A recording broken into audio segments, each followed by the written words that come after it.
Nesse bloco a gente vai apresentar as principais alterações metalúrgicas promovidas pela soldagem que envolve a fusão localizada. Vimos anteriormente que quando a gente funde dois materiais metálicos juntos, a solidificação cria a continuidade cristalina que une os materiais. O material que a gente vai soldar é chamado metal de base, em inglês parent metal ou base metal.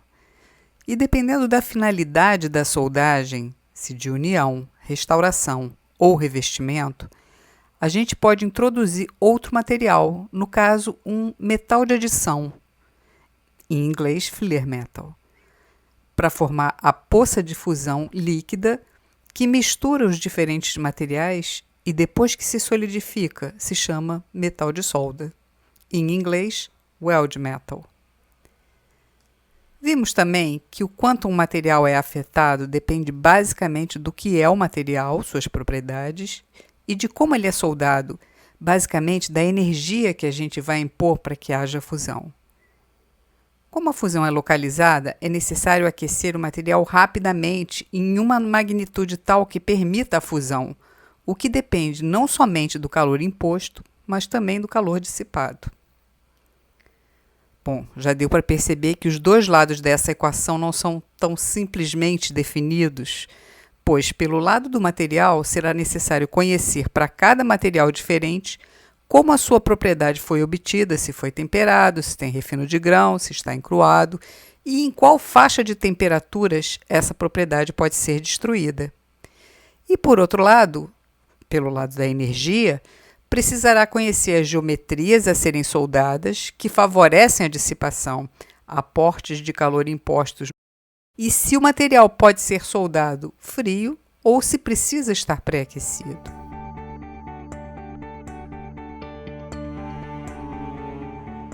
A gente tem diferentes naturezas de energia que vão dar para a gente diferentes alterações. E é importante entender que quando a gente fala da solda que envolve fusão, não apenas a fusão em si, mas também todos os efeitos de diferentes aquecimentos.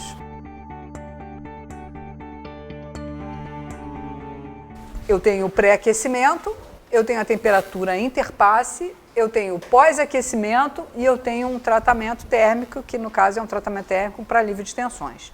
Só para a gente pensar nas faixas de temperatura e o que poderia causar. Uma coisa importante é o seguinte, pré-aquecimento. Quando eu aplico pré-aquecimento? Normalmente eu aplico pré-aquecimento porque as espessuras são maiores ou porque o material precisa ter uma velocidade de resfriamento mais lenta. Então é fundamental o seguinte, que se eu tenho um material que precisa de pré-aquecimento, eu não posso fazer um ponteamento sem dar pré-aquecimento. Então, o ponteamento, ele também tem que estar dentro da faixa de temperaturas de pré-aquecimento. Ah, mas aí o pontinho, eu vou tirar o pontinho depois, pior ainda, né? Mesmo que não tenha trincado, você tem alterações microestruturais enormes ali na área de ponto. Então, tem que tomar muito cuidado e tem que fazer o ponteamento dentro da faixa de temperatura de pré-aquecimento. A temperatura de pré-aquecimento, ela é entre a mínima que eu preciso ter e a máxima que eu posso ter, né? Então, a máxima que eu posso ter é a temperatura interpasses, tá? Então, eu tenho o pré-aquecimento e o interpasse. Então, durante a soldagem, o pré-aquecimento máximo tem que estar abaixo da temperatura interpasse.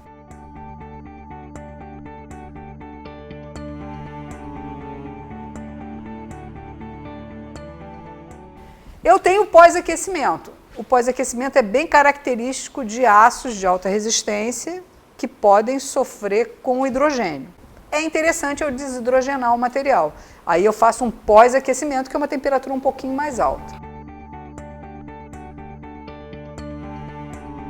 E eu tenho o tratamento térmico de alívio de tensões. Aí esse aqui a gente vai falar um pouquinho mais à frente, mas o tratamento térmico de alívio de tensões, ele é feito numa temperatura mais alta, porque eu quero relaxar tensões mecânicas. E aí a gente vai ver que abaixo de uma dada temperatura, eu não relaxo o material. As alterações vão depender do quê? Do que é o material e de como é feita a soldagem, só para a gente relembrar. O que é o material? Aí eu tenho os principais materiais de aplicação comercial.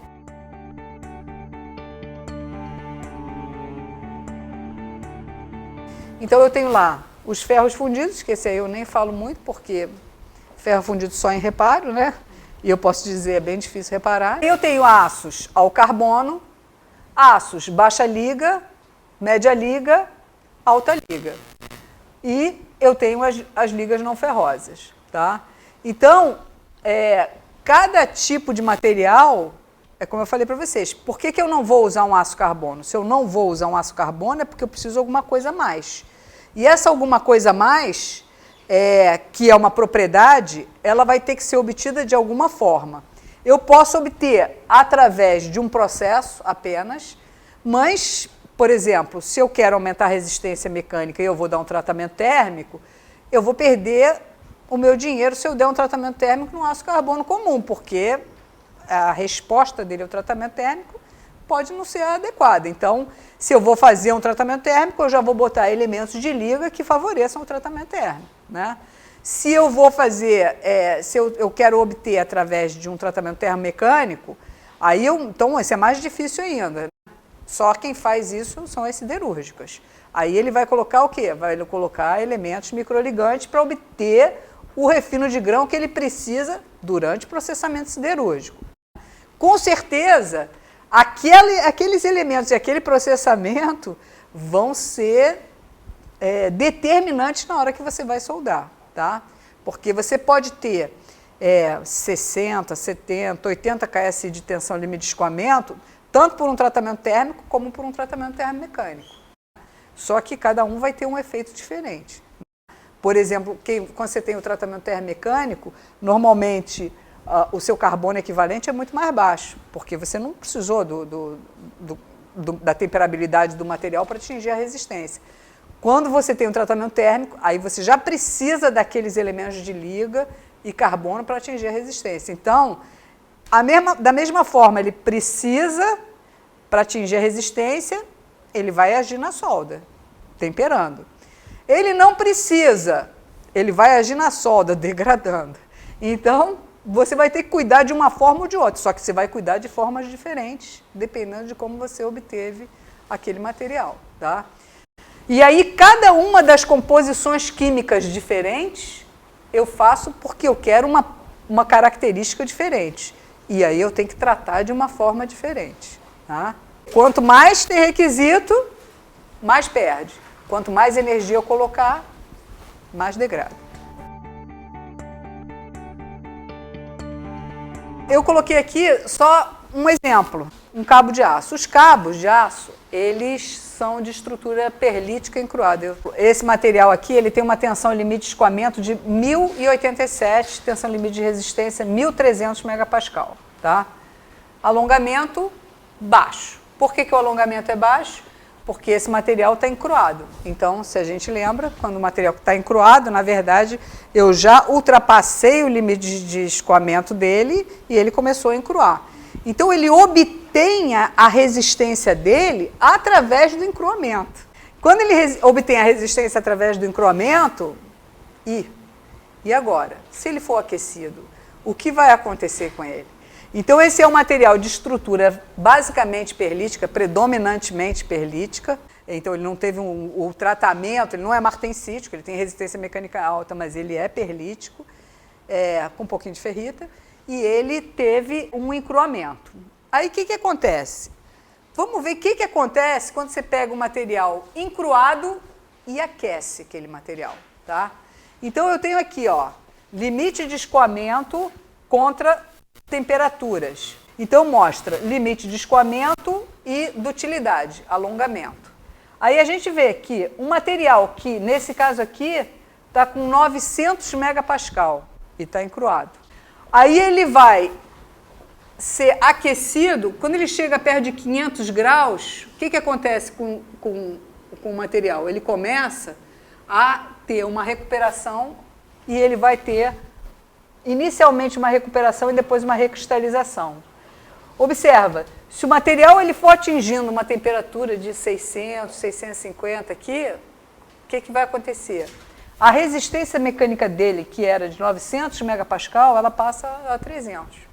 Ele perde totalmente a resistência mecânica. Então, um material encruado, se ele obtém a propriedade através do encroamento, e vamos lá, se eu estou falando de uma solda que envolve a fusão, então vamos lá, uma solda que envolve fusão significa que você chegou na temperatura de fusão.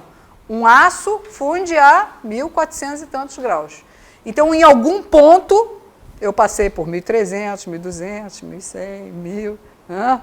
Então, eu vou ter um gradiente de temperaturas a partir do ponto que funde e eu vou passar por várias temperaturas. Esse gradiente se chama repartição térmica do material. Tá?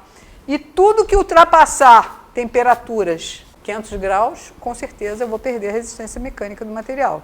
Então, se eu estou pensando de soldar um material de muito alta resistência, o que você tem que fazer é estreitar ao máximo aquela perda de resistência e procurar garantir no seu projeto que, naquela condição, um aramezinho ali vai ter uma resistência mais baixa. Você tem que considerar isso, né?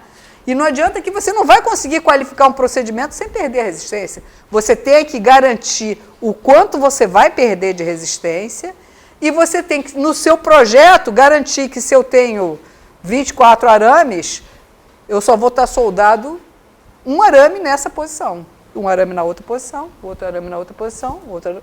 E é isso. Eu não posso alinhar todos os arames soldados na mesma posição, porque senão aquele ponto vai ser um ponto enfraquecido. Então, você tem que entender que não adianta que se você tiver um material encruado, ele vai perder a resistência.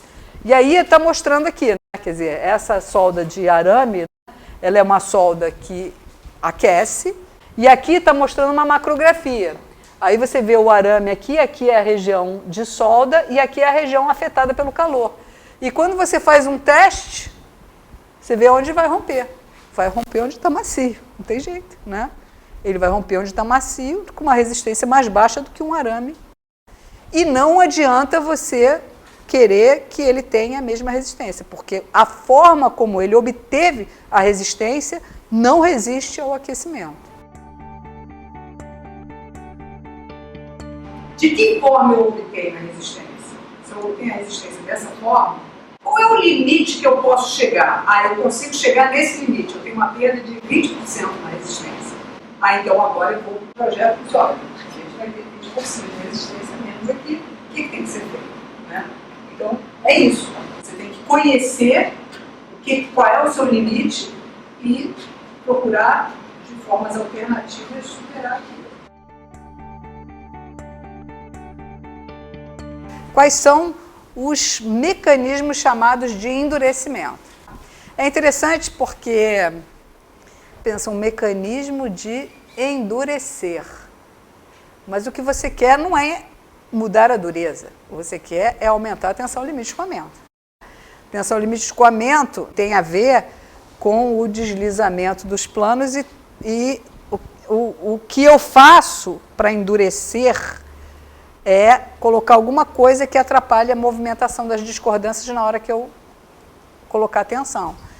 Então, na verdade, eu não estou interessada na dureza. Então, o mecanismo de endurecimento, na verdade, vai ser um mecanismo de aumento de escoamento.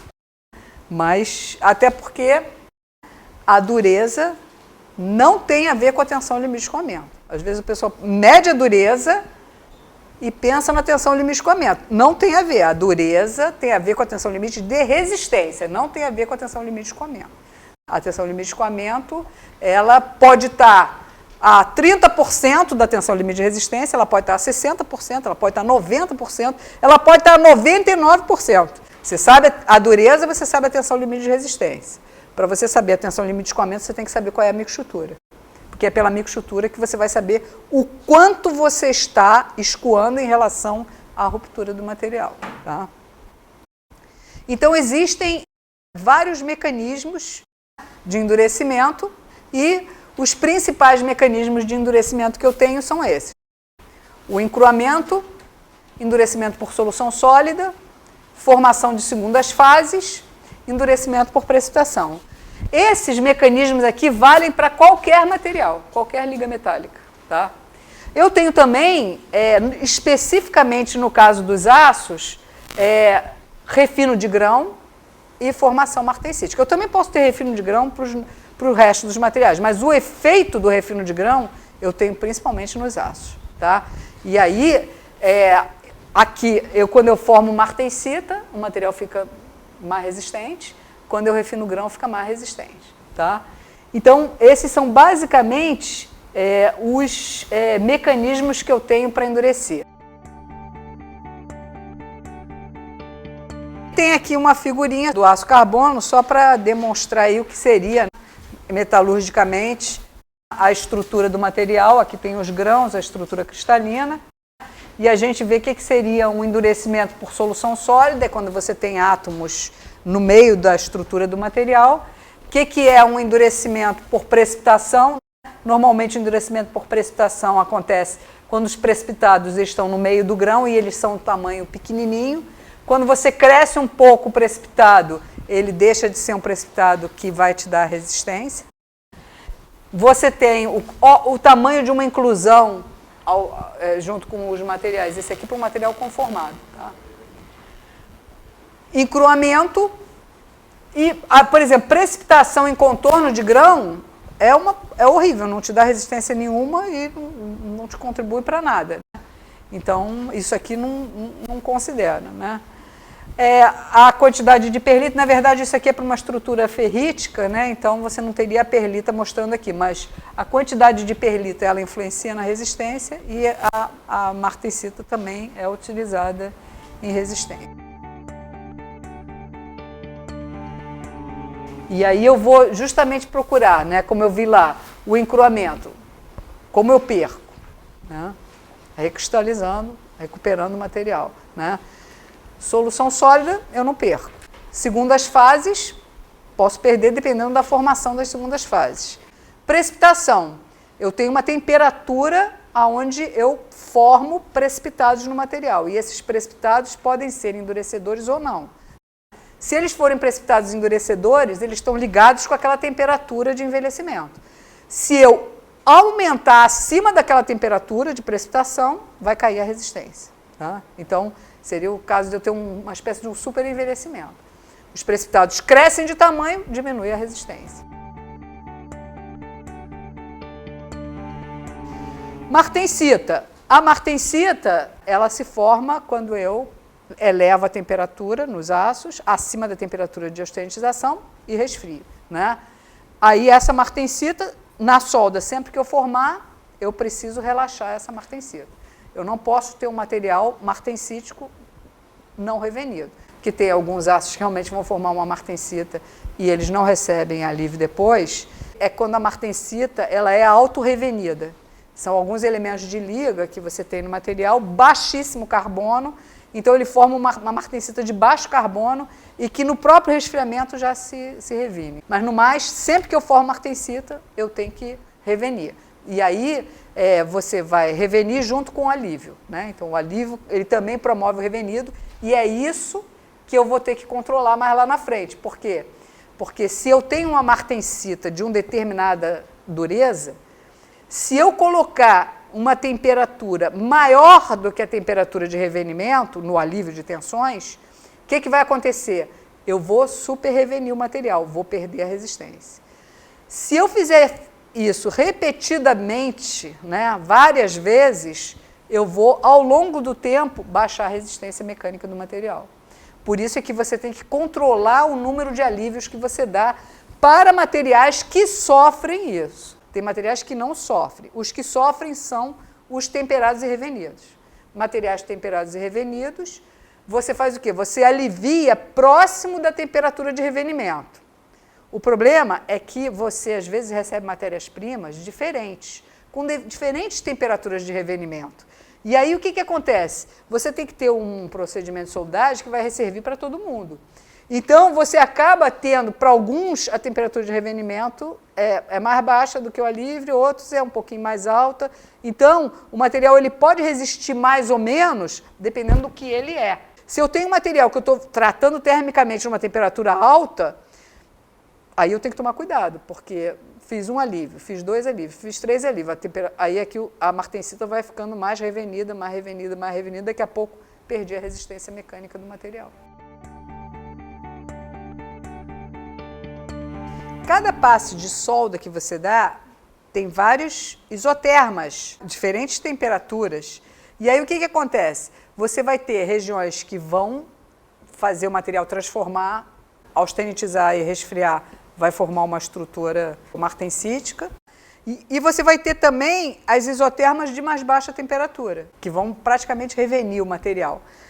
Quando você tem essas faixas muito extensas, você pode causar diferentes efeitos. Então, você tem uma solda com 30 passes ou uma solda com 10 passes, você vai ter diferentes reaquecimentos.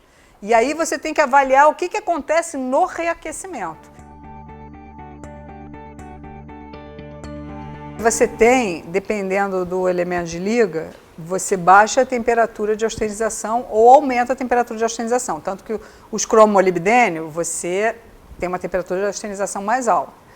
Usar o níquel, você tem uma temperatura de austenização mais baixa. Aí o que acontece? Quando você não projeta bem a sua junta soldada, você tem uma família de elementos de liga para o metal base.